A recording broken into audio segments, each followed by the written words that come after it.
자, 이제 말씀을 보시겠습니다. 말씀은 신약성경 갈라디아서입니다. 갈라디아서 4장 28절부터 31절까지입니다. 신약성경 갈라디아서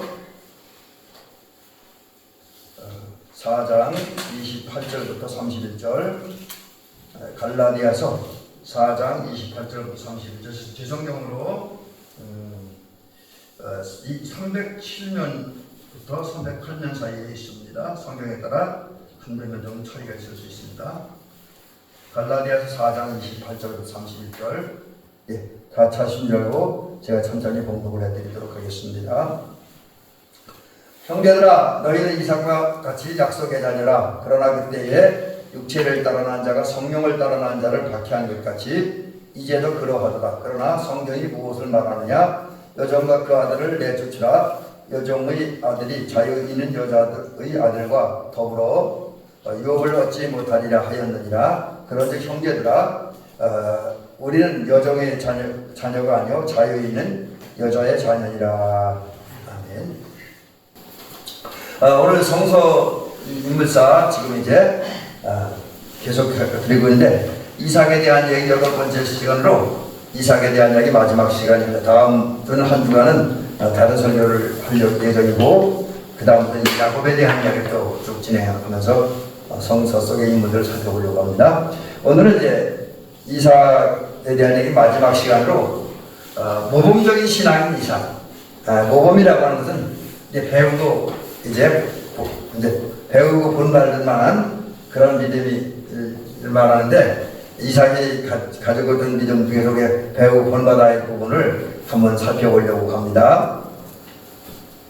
자, 우선 우리가 오늘 읽은 말씀이 갈라디아서에 있는 말씀입니다. 갈라디아서 4장 28절부터 31절을 읽었습니다. 그래서 우선 우리가 갈라디아서는 사실 그렇게 우리가 설교할 때도 많이 이렇게 본문으로 채택되지 아니하는 부분이 있으면 대부분 이제 로마서나 어떤 복에 관한 얘기들 뭐 이런 것 하다 보니까 갈라디아서는 구원에 대한 이야기를 하지 않는 경우는 그렇게 많이 이제 선택이 되지 않는 경우가 있습니다. 갈라디아서는 로마서와 함께 우리 기독교의 특별히 우리 신교의 어떤 교리 체계와 어떤 신앙관을 형성하는데 굉장히 중요한 성경입니다. 갈라디아서는 좀 자세히는 제가 말씀 못 드리지만 잠깐 갈라디아서가 어떤 내용을 기록한 책인지 말씀드려 보려고 합니다. 오늘 이제 우리가 갈라디아서 4장 28절부터 32절 그런데 자막에 있는 대로 이건 이제 갈라디아서 갈라디아서라는 성경의 이 한 부분이죠. 갈라디아서는 총 6장으로 구성이 되어 있습니다. 그래서 6장 안에는 기록 내용을 살피면 자세히는 말씀 못 드리고 크게 갈라디아서 3가지 내용을 기록을 합니다. 크게. 그래서 성서를 이렇게 읽을 때 내용을 분류하면 갈라디아서는 3 부분으로 나눠지는데, 첫 번째는 1장부터 2장에서는 여기 제가 자막에 바울의 사도권 변호다 이렇게 변화가 아니라 변호입니다. 바울의 사도권 변호다 이렇게 말씀드린 이게 무슨 얘기냐면, 당시에 갈라디아 교회 내에는 바울이 사도라고 하는 부인하는 사람도 있었어요. 사도가 아니라고 주장하는 사람도 있었습니다. 왜 그런 얘기가 나왔냐면, 사도는 기본적인 조건이 뭐냐면 예수님과 함께 있었던 사람들이에요. 예수님을 본 사람이어야 됩니다.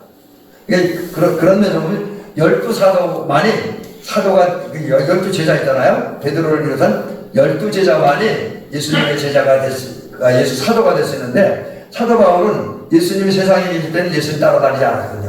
예수님 섬기지 않았어요. 원래 이 사람은 유대교에 지나칠 정도로 열심히 했던 사람입니다. 그래서 예수님을 한 번도 본 적도 없고 만난 적도 없었습니다. 그래서 이제 일부 이제 사람들, 특별히 유대적인 신앙을 가진 사람들, 유태교 쪽에서 그렇지만 예수를 믿는 사람들 가운데 시브리파, 이게 성경대로 시브리파 유대인들은 바울이 사도라고 하는 것을 부인하는 경우가 꽤 많았습니다. 또 심지어 갈라디아 교회에서도 그렇고 고린도 교회에서도 바울이 사도가 아니다 이렇게 주장하는 사람도 꽤나 있었습니다. 그래서 이런 얘기를 듣고 나는 진짜 사도, 나는 주님의 부름받고 세워진 사도다, 이것을 이제 강조하는 게 갈라디아서 1장과 2장에 많이 기록되어 있습니다. 그 다음에 이제 3장과 4장에서는 우리 기독교의 가장 기본적인 진리이고 교리인 이신칭의, 그러니까 우리가 무엇로 의인이 되고 무엇로 구원받느냐, 오직 예수 그리스도를 믿을 때 구원받는다, 예수 그리스도를 믿을 때 의인이 된다. 그러면서 심지어 무슨 얘기까지 하냐면 우리가 전한 복음 외에 다른 복음을 전하는 자는 저주를 받을 것이라 했어요. 저주받는다.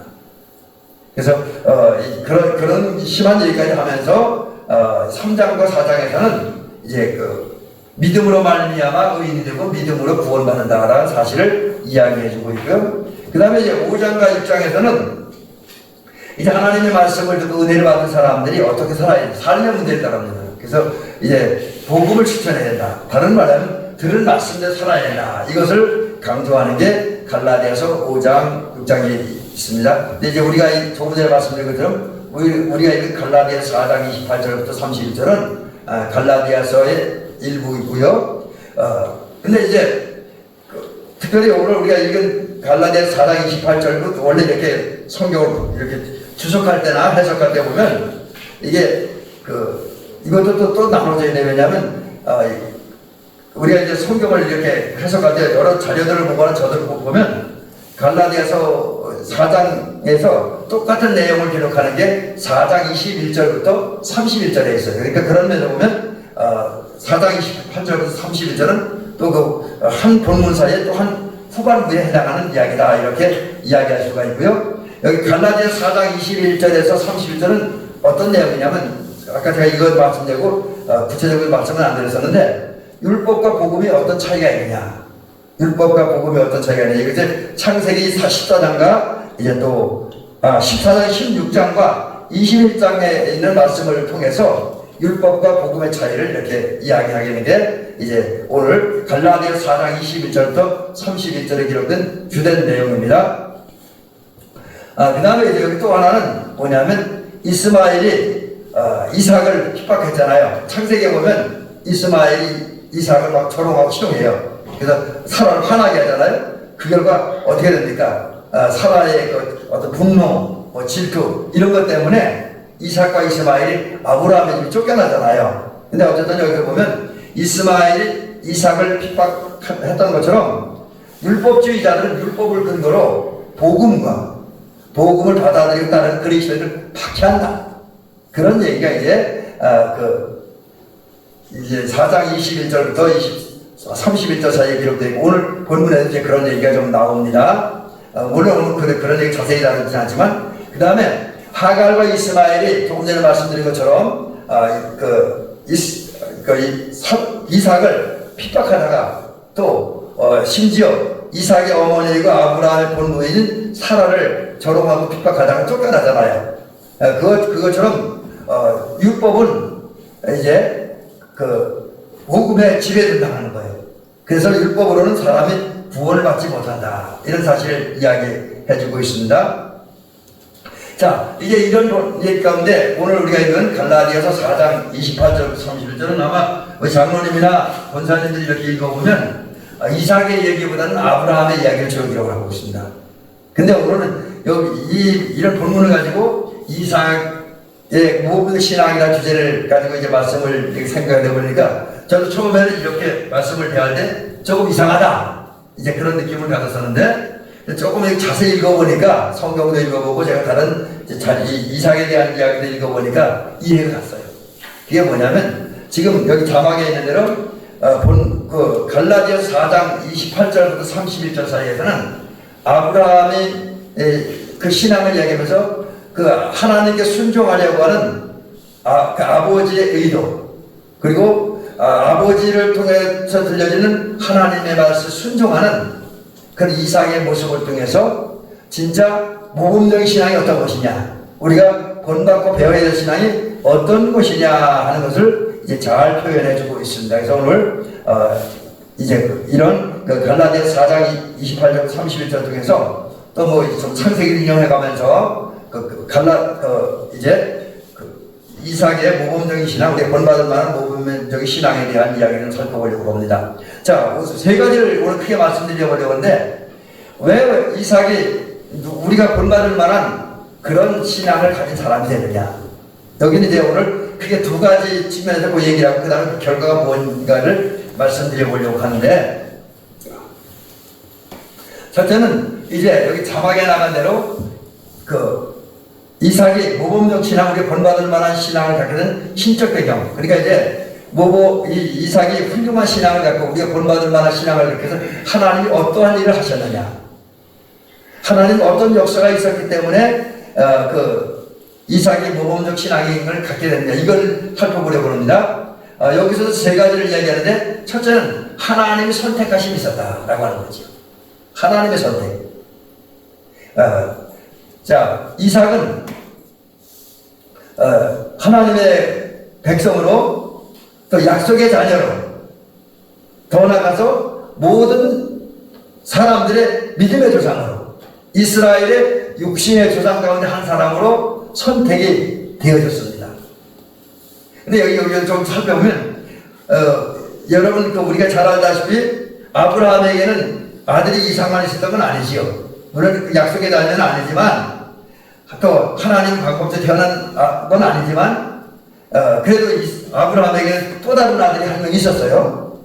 그래서 나중에 이제 그 뒤에 나오는 얘기지만 아브라함의 아내 사라가 죽은 다음에 창세기 기록 뒷부분에 보면 아브라함은 재혼을 합니다. 다른 여자들과 재혼해서 아들들을 몇 명 더 낳아요.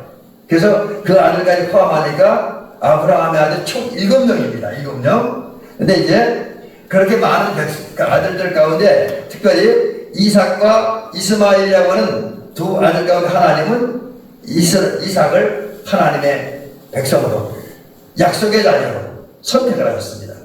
뿐만 아니라 더 넓게 보면 이삭과 이 땅에 있는 모든 백성들 가운데 이삭을 약속의 자녀로 하나님의 백성으로 모든 사람들의 믿음의 조상으로 선택을 하셨습니다. 그 하나님의 선택에 의해서 이삭이 약속의 자녀가 되었고, 선택하신 하나님의 역사에 의해서 이삭은 좋은 믿음, 본받을 만한 믿음을 갖게 된 거지요. 그래서 이삭이 모범적인 신앙, 본받을 만한 신앙이 된 것은 하나님의 선택의 결과였다라고 하는 것이죠. 여러분, 그 옛날 구약 시대에 또 이제 성경대로 적정 시대에 이제 이삭을 선택하신 하나님은 현대사회 21세기에는 우리를 하나님의 백성으로 또 하나님의 약속의 자녀로 하나님 나라 백성으로 선택하셨습니다. 세상에 많은 사람들이 있어요. 아마 우리 장로님이나 권사님들 성도님 가정에 가면 여러분 말고 여러분 식구들도 있잖아요. 근데 그들 가운데 먼저 우리를 하나님의 백성으로 하나님의 약속의 자녀로 선택하셨다는 사실이죠. 이 땅에 우리 대한민국에만 5천만 명이 넘는 사람들이 살고 있고 한반도에 7천만 명이 넘는 사람들이 살고 있는데 그 중에 저와 여러분들을 하나님께서 약속의 자녀로 하나님 나라 백성으로 선택하셨습니다. 자, 이런 선택을 받은 우리라고 한다면 하나님의 은혜와 역사를 따라 훌륭한 믿음을 가짐으로 타인에게 본이 될 만한 믿음의 사람들이 될 수 있게 주의 이름 간절히 부탁드립니다. 자, 두 번째는 이제 이삭이 모범적인 신앙을 갖게 된 원인이 뭐냐? 하나님의 은혜 때문이었다. 여러분, 한마디로 보면 이삭이라고 하는 사람은 하나님으로부터 엄청나게 많은 크고 놀라운 은혜를 받은 사람입니다. 예를 들면 이삭이 받은 은혜는 어떤 거냐? 태어나는 과정에 보면 이 앞부분에서 우리가 말씀드렸던 것처럼 이삭은 태어날 수 없는 상황이 태어났잖아요. 우리 잘 알다시피 이삭은 아버지 나이 100세, 어머니 나이 90세에 태어났어요. 이거 세상적인 기준으로 하면 세상의 의학으로 보면 상식으로 말도 안 되는 얘기입니다. 말도 안 되는 얘기. 도저히 태어날 수 없어요. 근데 이삭은 태어났습니다. 어떻게? 하나님께서 역사하시고 하나님께 은혜를 주니까 태어난 거예요. 그래서 이삭이 태어날 수 없는 중에 태어났다고 하는 이 사실 자체가 하나님의 은혜를 받은 것이다 라고 이야기할 수 있습니다. 또 이삭이 태어나는 과정을 보면 이삭의 부모가 누굽니까? 아브라함과 사라잖아요. 아브라함과 사라, 특별히 아브라함은 어떤 사람입니까? 믿음이 좋은 사람이에요. 여러분, 이삭이 좋은 믿음을 가진 부모 안에서 태어나 성장했다는 그에게 주는 은혜입니다. 그래서 우리 권사님들이나 우리 집사님들이나 성도님들, 장로님의 자녀분들이 복된 자녀, 은혜받은 자녀가 된다고 하는 것은 우리 부모님들이 좋은 믿음을 그대로 본다는 거예요. 그래서 어떤 면에서 보면 우리 성도님들의 자녀분들, 저의 자녀들은 복받은 사람이 은혜받은 사람입니다. 왜? 믿음의 사람들에게 태어났기 때문에. 이제 그 문제는 그 자녀들이 믿음을 본받느냐 안 본받느냐, 이제 그게 문제이긴 하지요. 그래서 여러분의 자녀들을 은혜받은 자녀로, 복받은 자녀로 만드시기를 주의 이름 간절히 부탁드립니다. 그래서 저도 그렇고 여러분도 그렇고 그 자녀들이 신앙을 갖도록 해야 된다는 거죠. 여러분, 우리가 오늘 예수님을 믿고 사랑하고 따른다는 거, 이건 우리가 은혜 받은 거예요. 하나님의 은혜 때문에. 오늘 대밀교회 지체가 되고 대밀교회 임원이 된 거, 대밀교회 집사님 되고 권사님 되고 장로님 된 거, 저같이 목사가 된 거, 하나님 우리에게 주신 크신 은혜라고 하는 거죠.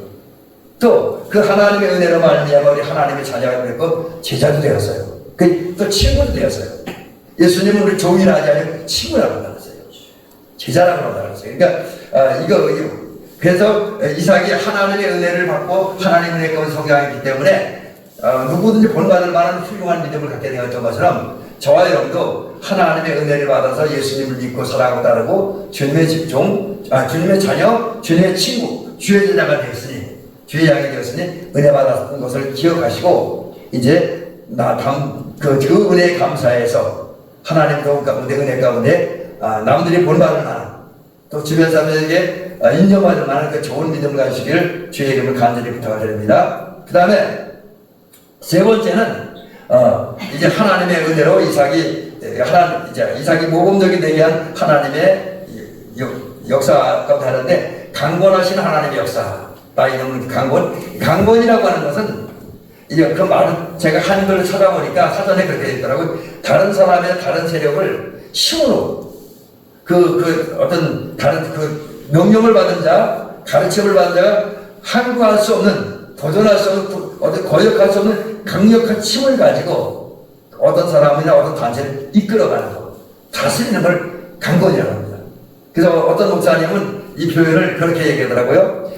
팔 부러뜨려서라도. 이제 예수를 만들기라는 책을 쓰신 최남선 목사님이 전도에 대한 이야기를 하면서 강권에 데려오라, 그걸 그렇게 해석하더라고요. 팔 부러뜨려서라도 교회 데려오라, 이렇게 이야기하더라고요. 강제로라도. 그러니까 하나님의 역사는 이렇게 자유로운 역사도 있지만 어떤 경우는 강권적인 역사도 있습니다. 요나가 그랬잖아요. 바울이 그랬고요. 여러분,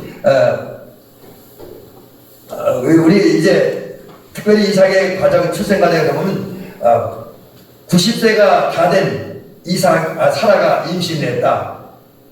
또 100세가 가까이 된 아브라함의 몸에서 나간 그 어떤 자연 현상들이 아내가 임신시켰다라고 하는 것. 그 다음에 이삭이 아까 조금 전에 말씀드린 것처럼 태어날 수 없는 상황에 태어났다고 하는 것은 이게 절대적인 하나님의 역사입니다. 절대적, 또 다른 말, 강제를 행하시는 막강한 권력과 막강한 능력과 막강한 권세를 가지고 행하신 하나님의 역사였다는 거죠. 그래서 이삭의 출생은 강권하신 하나님의 역사 라는 것을 알 수가 있습니다. 그런 하나님의 역사 속에서 태어나고 그 강권한 역사 속에서 이삭은 하루하루 살아가고 성장하다 보니까 자연스럽게 그의 몸에는 모범적인 신앙이 되게 되는 거죠. 여러분, 오늘 저와 여러분이 하나님의 자녀가 되고 천국 백성이 된 것, 물론 우리의 선택도 있긴 하죠. 그러나 또 어떤 분들에게는, 예외적인 경우도 있고 여기 해당하는 분들도 있는데, 어떤 경우는 강권하시는 하나님의 역사에 의해서 이제 이렇게 우리가 주의 자녀가 되고 그리시게 된 것이죠. 또 특히 우리 목사님들 가운데 그런 분들이 많더라고요. 얼마 전에 돌아가신 최은사 목사님도 원래 아마 부모님들이 어릴 때에 그 목사님 부모님들이 이 아이를 하나님께 그 종으로 드리겠다고 서원을 했대요. 근데 그 목사님의 부모님들도 그 사실 잊어버렸고, 목사님도 원래 그 좀 이제 머리가 좀 공부하는 분, 공부 잘하는 분이니까 우리나라 당시 최고 대학의 연세대까지라 갔거든요. 그러니까 목회할 생각이 전혀 안 했다는 거예요. 그런데 어느 날 하나님한테 한 대 얻어맞고, 뭐 이제 그 자세한 얘기는 제가 지금 많이 잊어버렸는데, 그리고 이제 여러 심각한 고통 가운데서 하나님께 넷개 얻어맞아서 목회자가 됐다, 이런 얘기를 우리 그 전에 제 은사 목사님한테 들었던 기억이 나고, 또 다른 목사님은 자기는 그 목회를 하면서도 목회하기 싫대요. 그런데 목회를 안 할 수 없는 게 하나님 강권적 역사하니까 어쩔 수 없이 한다고 그런 말씀도 하시는 분을 들은 적이 있습니다. 그러니까 어떤 경우는 하나님께서 이제 모범적인 신앙, 하나님을 헌신한 사람을 만들기 위해서 그가 원하는 원하지 강권적이 걸어가시는 경우도 있다라고 하는 거죠. 이제 그런 경우는 좀 특별한 경우가 되는데, 어쩌면 이삭이 모범적인 신앙이 이미 된 것도 특별한 경우에 해당한다. 그러나 이삭은 강권하신, 강제로 역사하시는, 절대적인 권능을 가지고 권세를 가지고 역사하시는 하나님의 역사에 의해서 모범적인 신앙이 되었다. 오늘도 우리는 알게 모르게 베푸신 하나님의 역사하심에 의해서 하나님의 자녀가 됐습니다. 그리고 그리스도인이 된 거죠. 자, 이제 두 번째 부분에서는 이삭이 모범적 신앙이 된 이 배경 가운데 하나님의 역사만 있었던 건 아니라고 하는 거죠. 분명히 다시 한번 말씀드립니다만, 이삭은 분명 확실한 모범적 신앙인데, 그것은 아까의 그 강권적인 절대적인 하나님의 역사, 하나님의 은혜, 하나님의 선택이 되어지는 분명합니다. 그러나 이것만 있었던 건 아니에요.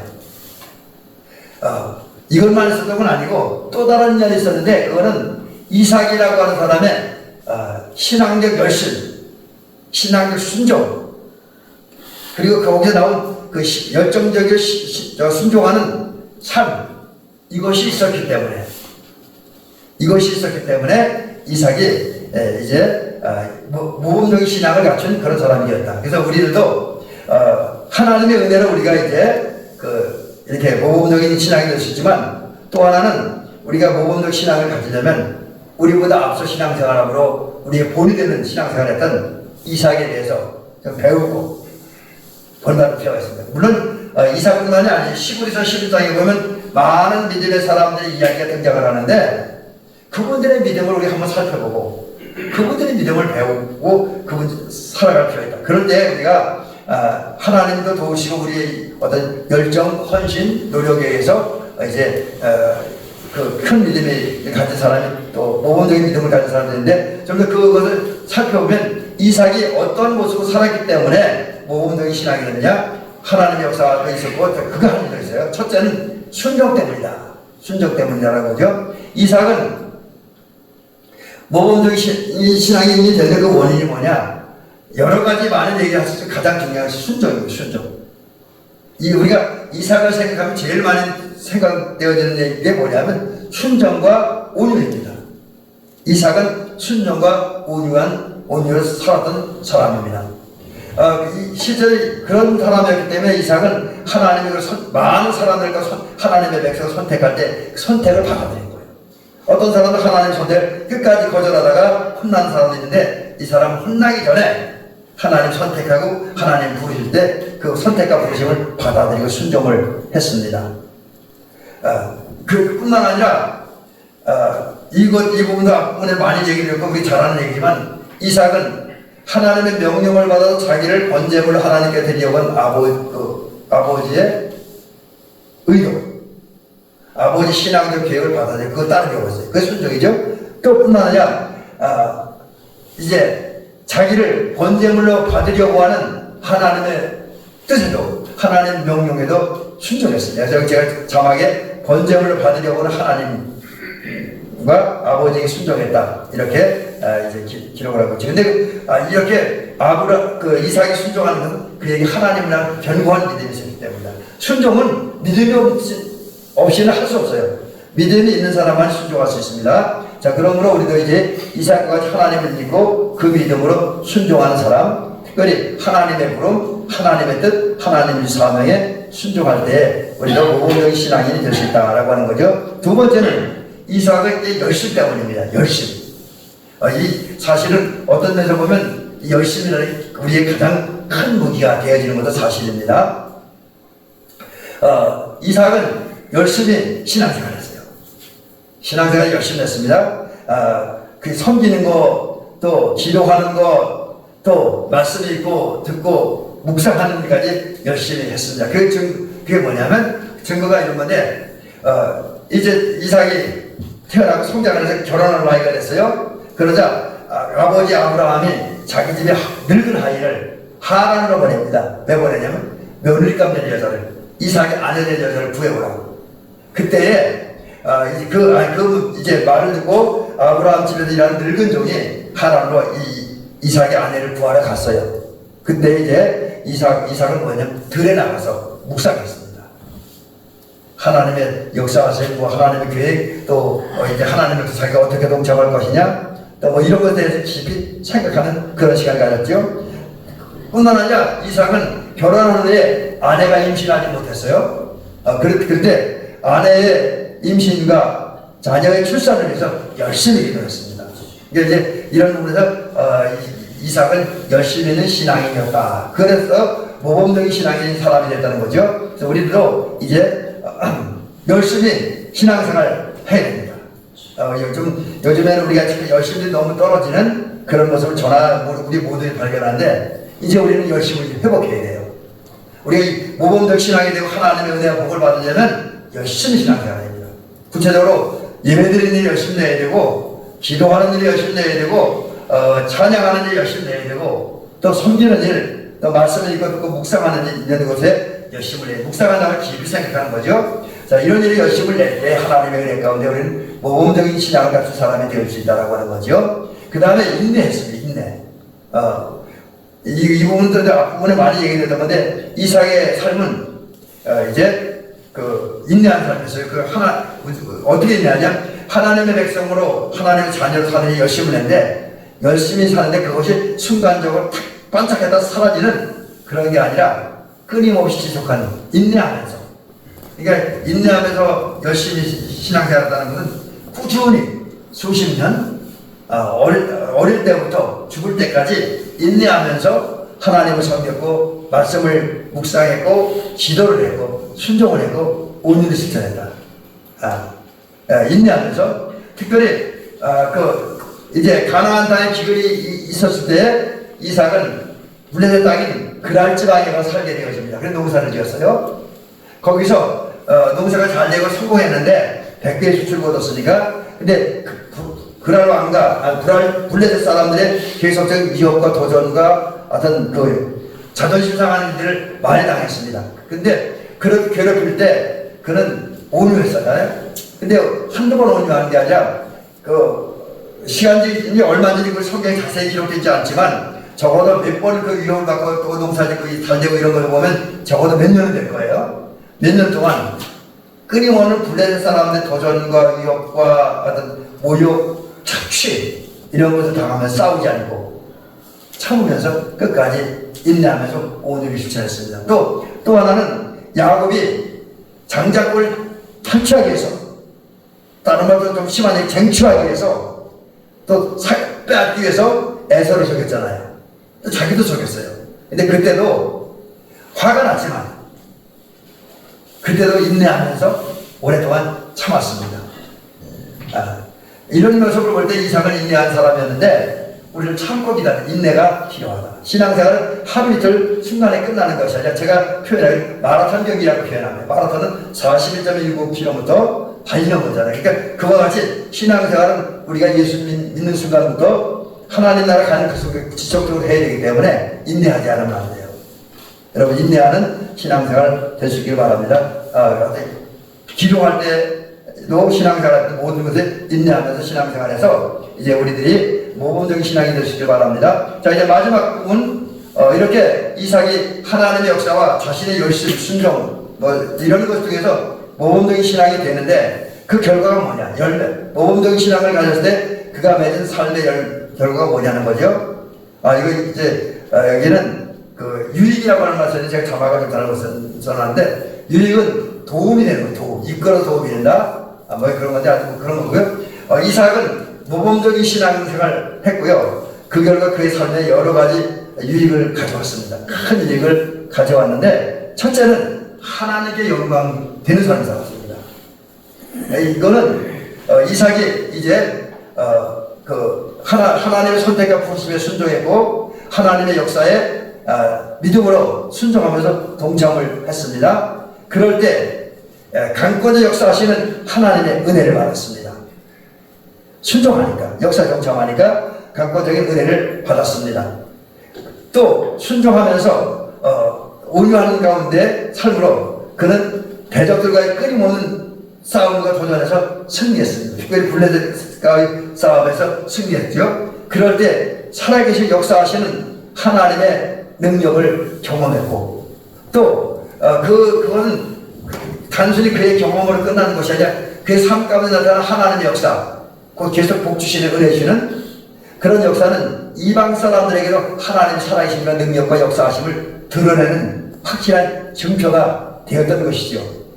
그 결과 이삭은 자신을 하나님을 경외하고 감사드렸고 또 그러면서도 자연스럽게 하나님의 영광을 자신도 돌렸고 자기 삶을 통해 드러나는 하나님의 역사 때문에 하나님의 능력 때문에 하나님의 영광이 드러나는 사람들이 이 이삭 때문에 하나님께 영광을 돌리게 된다라고 하는 거지요. 여러분, 그래서 우리가 이삭과 같은 모범적인 신앙을 가지고 살아갈 때에 하나님 우리 속에 임하시고 역사하심으로 하나님 능력이 드러나고 하나님의 본능이 드러나게 되므로 이제 우리 때문에 하나님 영광을 받으시게 된다는 거죠. 물론 그런 사람도 되서 우리 자신도 하나님께 영광 돌리지만 내가 이삭처럼 모범적인 신앙을 가지고 삶으로 하나님의 은혜를 끊임없이 체험한다고 한다면 우리는 내가 원하지 않아도 내가 뭘 하지 않아도 나한테 드러나는 하나님의 역사, 능력, 은혜 때문에 자연스럽게 하나님께 영광 돌리게 되는 또 다른 사람은 나 때문에 하나님께 영광을 돌리고 하나님의 영광이 드러나게 하는 성도가 되어질 것입니다. 이러는 저희들을 제 이름으로 부탁을 드리고요. 두 번째는 하나님의 나라를 확장시켰습니다. 하나님의 나라는 우리가 나는 말씀드렸지만 하나님이 다스리고 통치하는 나라, 하나님 왕이신 나라, 하나님의 뜻이 이루어진 나라는 시간과 공간을 초월합니다. 예수님은 이러한 하나님의 나라를 우리들에게 주셨습니다. 그래서 우리는 하나님 나라 백성입니다. 근데 이제 우리에게 하나님 나라를 주신 그 예수님이 우리에게 원하시는 것이 있어요. 그건 뭐냐면 먼저는 우리 안에 하나님의 나라가 건설되고 확장되고 완성되기를 원합니다. 물론 우리를 통해서 우리 가정 속에 우리 교회 속에 우리 마을 속에 우리 지역 속에 하나님의 나라가 건설되고 확장되고 완성되기를 원합니다. 이게 하나님의 뜻이에요. 그래서 주님 이제 산상수훈 가운데 이런 말씀을 하셨잖아요. 기도할 때는 나라가 임하시오며 뜻이 하늘에서 이루어진 것처럼 땅에서 이루어지이다. 이 땅에서 이루어지다 했는데 하나님 나라가 하늘에서 이루어진 것처럼 땅에서 이루어지기 위해 기도하는 거예요. 왜? 하나님 나라가 여기 이루어지는 것이 하나님의 뜻이기 때문에. 또 예수님은 마태복음 6장 33절에서 그런 말씀을 하잖아요. 너희는 먼저 그의 나라와 그의 일을 구하라. 이것은 하나님 나라를 건설하고 확장시키고 완성되기를 그거 사모하고 그 길을 찾고 그 길을 찾기 위해서 연구하고 노력하고 공부하고 훈련하라. 그런 다음에 깨달아 느껴진 터득된 그런 재능과 은사를 따라서 하나님 나라를 이 땅에 세우는 일을 위해서 헌신하는 노력하는 거죠. 왜? 그게 하나님의 뜻이기 때문에. 자, 이삭은 순종하고 온유한 삶을 살았습니다. 그럴 때 자연스럽게 하나님의 뜻이 드러났고요. 또 하나님의 뜻이 그의 삶 속에서 그 살고 지역 속에서 진행되어 완성되어지므로 자연스럽게 그가 있는 지역에 하나님의 나라가 확장되어졌습니다. 그렇습니다. 우리가 인내하며 순종하고 사명 같은 순종할 때 하나님 역사하심으로 우리를 통해서 내가 있는 곳에 하나님 나라가 건설되어지고 세워지고 확장되어집니다. 이제 이게 우리가 모범적인 신앙을 가지고 살 때 나타난 결과라고 하는 거죠. 이제 마지막 하나, 이제 후세들에게 덕을 세우라고 권면하는 그런 계기가 되었다고 하는 거죠. 이삭은 모범적으로 신앙생활, 모범적인 삶을 살았습니다. 그것을 통해서 이삭은 간접적으로 이스라엘 백성들, 육적인 후손인 이스라엘 백성들, 영적인 후손들인 모든 그리스도인들에게 모범적 신앙생활해라. 모범적 신앙생활하라. 이렇게 권면하는 거죠. 그 삶을, 그 말로가 아니라 그 삶을 통해서 우리의 권면을 해주고 있습니다. 그러기 위해서 특별히 모든 그리스도인은 바르고 건강한 믿음 가져라. 제가 늘 얘기하지만 믿는 것도 중요하고 잘 믿는 것도 중요하지만 바로 믿는 건 더더욱 중요하다라고 하는 거죠. 바로 믿기 위해서 우리 끊임없이 이제 성경을 읽고 들어야 된다는 거죠. 어쨌든 이삭은 자기의 삶을 통해서 후세들에게 신앙은 어떻게 살아야 하는 이걸 느끼게 보여주었다. 그래서 이제 후세 사람들에게 덕을 세우라고 삶을 통해서 권면되고 실제로 덕을 세우는 모습을 보여주기도 했다라고 하는 거죠. 그래서 우리도 이삭 같은 믿음을 가짐으로 주변 사람들에게 믿음 생활 잘하도록 삶을 통해서 권면하고 말을 통해서 권면하고 또 우리 삶을 통해서 그 모범적인 모습을 보여주는 그 저와 여러분이 되길 줄로 믿습니다. 이제 말씀 마치겠습니다. 우리 대한민국 성도님들은 하나님의 은혜와 은총으로 이삭 같은 모범적인 신앙을 가지고 삶으로 이삭처럼 아름다운 결과와 열매를 맺는 은총이 있기를 주의 이름으로 축원합니다.